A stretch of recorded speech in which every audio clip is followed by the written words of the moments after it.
Les histoires moisies de Papy Éric. La princesse Cruchotte. Il était une fois, dans un royaume lointain, un vieux roi fatigué d'avoir régné seul depuis de si nombreuses années. Ce roi avait 2 filles, toutes 2 bien différentes. La première n'était pas très jolie. Certains pensaient même qu'elle était carrément moche. Mais elle s'en moquait. Toujours première à l'école, elle aimait l'histoire et la géographie et adorait les mathématiques. Elle avait lu tous les livres de la grande bibliothèque du château et pouvait répondre à chacune des questions que lui posaient ses professeurs. Les serviteurs et les gardes du château ne l'aimaient pas vraiment, car elle était hautaine et méprisante. Bref, elle était tout à la fois si laide et si intelligente qu'on l'appelait la princesse Tronche de Cake. La seconde fille du roi était d'une grande beauté, son visage plein de grâce, ses traits fins, ses cheveux soyeux et ses grands yeux couleur de l'eau la plus claire. Les serviteurs et les gardes du château disaient même qu'elle avait les yeux couleur de l'eau parce que sa tête, justement, était pleine d'eau. Jolie, mais pas très futée, elle était naïve et souvent un peu sotte. On l'appelait la princesse Cruchotte. Un jour, le roi tomba malade. Il était si fatigué par son grand âge qu'il n'avait plus la force de se battre contre la maladie. Il fit venir à son chevet ses 2 filles. « Mais princesse, je ne puis plus diriger le royaume. Le pays est en paix, mais je sais que le royaume des montagnes attend ma mort pour déclarer la guerre et nous envahir. L'une d'entre vous devra prendre ma place pour diriger le pays. Je ne sais laquelle choisir. Aussi, je vous donne 1 semaine pour vous marier et trouver un plan pour éviter la guerre. Pour avoir la paix, il faut préparer la guerre, dit la princesse Tronche de Cake. Dit la princesse Cruchotte. Je ne veux rien entendre. Revenez dans 1 semaine avec un mari et une solution pour sauver le royaume. Pas 1 minute à perdre, dit la princesse Tronche de Cake. Je dois rencontrer le général de notre armée, installer des troupes à la frontière, former de nouveaux combattants, fabriquer des épées et des arcs, construire des palissades. Je dois trouver aussi un mari qui pourra m'aider. Le prince d'un royaume fort qui pourra nous aider à combattre notre ennemi. Que d'idées dans la tête de la princesse Tronche de Cake. On pouvait compter sur elle. Elle était si intelligente. Et la princesse Cruchotte, que faisait-elle? Elle avait décidé de faire un gâteau pour le roi. Et comme elle ne voulait pas déranger les cuisinières, elle était partie chercher des œufs à la ferme près du château. Un gâteau pour le roi. Encore une de ces idées stupides qui ne risquaient pas de sauver le royaume. Pendant ce temps, la princesse Tronche de Cake avait fait construire une immense forge pour fabriquer des épées et des boucliers.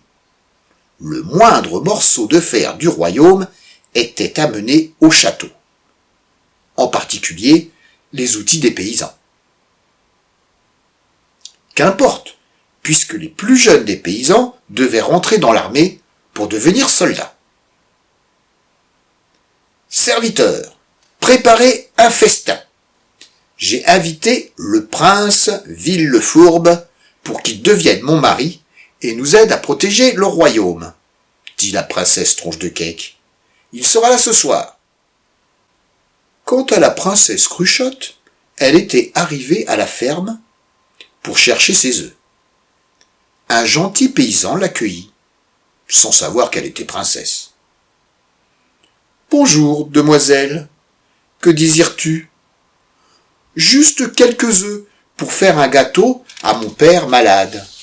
Il m'en reste bien peu, mais en voici une douzaine. »« Oh, je n'ai pas d'argent, comme je suis sotte. Ma sœur me dit toujours, quand on n'a pas de tête, on a des jambes. Je vais revenir avec une pièce d'or. »« De toute façon, une pièce d'or, c'est beaucoup trop, dit le paysan, même si les temps sont difficiles. Tenez, demoiselle, prenez les œufs. Après tout, c'est pour un malade. »« Pourquoi les temps sont difficiles ? Pourquoi êtes-vous triste ? Mes frères ont été obligés de devenir soldats.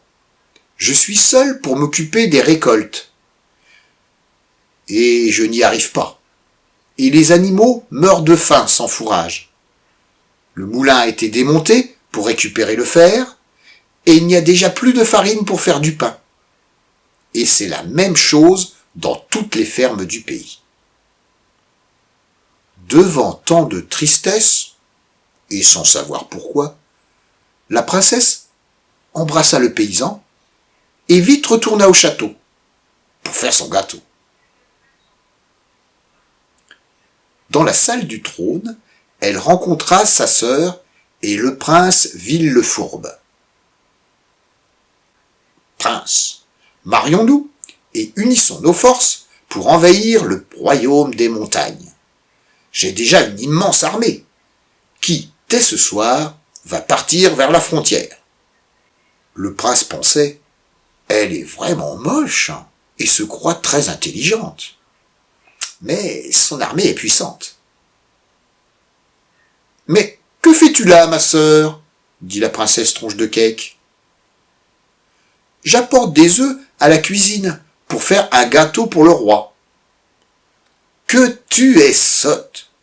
Tu es bête comme un balai. File d'ici, j'ai des choses importantes à faire pour le royaume. » À ces mots, la princesse Cruchotte se dit « Bête comme un balai. Les balais sont bêtes ?» Et pour vérifier, elle entra dans le placard à balais. Soudain, le général de l'armée entra dans la salle. « Princesse, nous n'avons plus de pain ni de viande pour nourrir l'armée. » Les soldats se révoltent.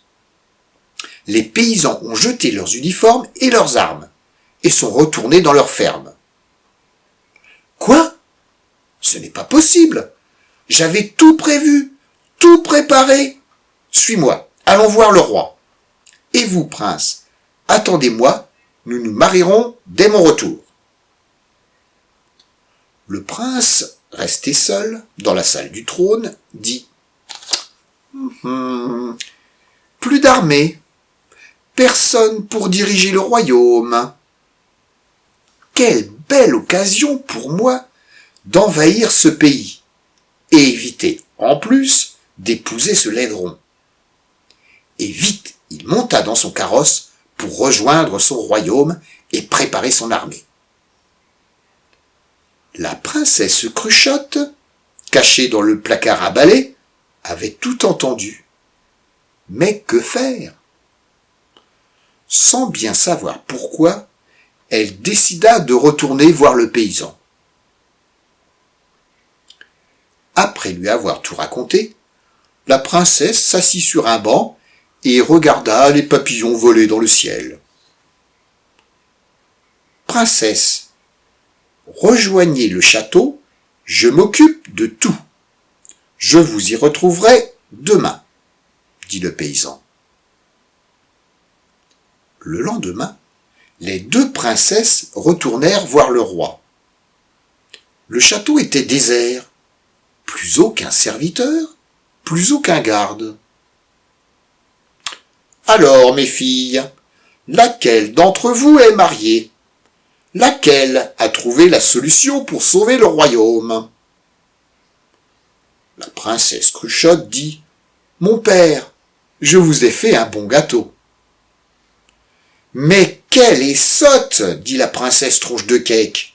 « Mon père, je n'ai pas réussi à faire une grande armée, à cause des paysans.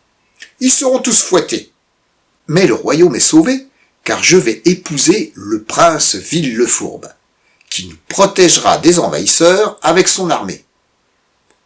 J'ai bien mérité de prendre votre place et de diriger le pays. »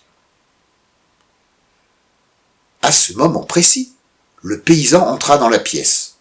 « Sire, le prince Villefourbe a attaqué ce matin le royaume. Tous les paysans, serviteurs, gardes, forgerons, enfin, tout le peuple s'est précipité à la frontière. Nous étions si nombreux et si déterminés à repousser l'armée du prince que celui-ci a fait demi-tour. » Et il ajouta, « Sire, je vous demande la main de votre fille, la princesse Cruchotte, que j'aime de tout mon cœur. »« Bien, dit le roi, mais qu'en pense ma fille ? » ?»« Mon père, je ne suis pas toujours très maline, mais je sais reconnaître quelqu'un de bon et gentil. Après tout, il m'a donné les œufs pour faire votre gâteau, et je l'aime depuis la première fois que je l'ai vu. »« Il est vrai que tu n'es pas toujours bien vive, ma fille, dit le roi, mais tu as su trouver une belle personne. Alors, mariez-vous et devenez roi et reine du royaume. » Et il ajouta, « Et toi, princesse Tronche de Cake, tu es intelligente, mais à quoi cela t'a-t-il servi? Tu as méprisé le peuple, pourtant c'est lui qui nous a sauvés. Quand l'intelligence ne sert pas au bien commun, alors elle ne sert à rien. » Moralité, peu importe que l'on soit beau, que l'on soit moche, ou peu intelligent, il ne faut pas se moquer des gens différents, jamais, mais voir en chacun ce qui fait de lui une belle personne. Et enfin, la princesse Cruchotte, un peu bête parfois, elle était quand même drôlement bonne.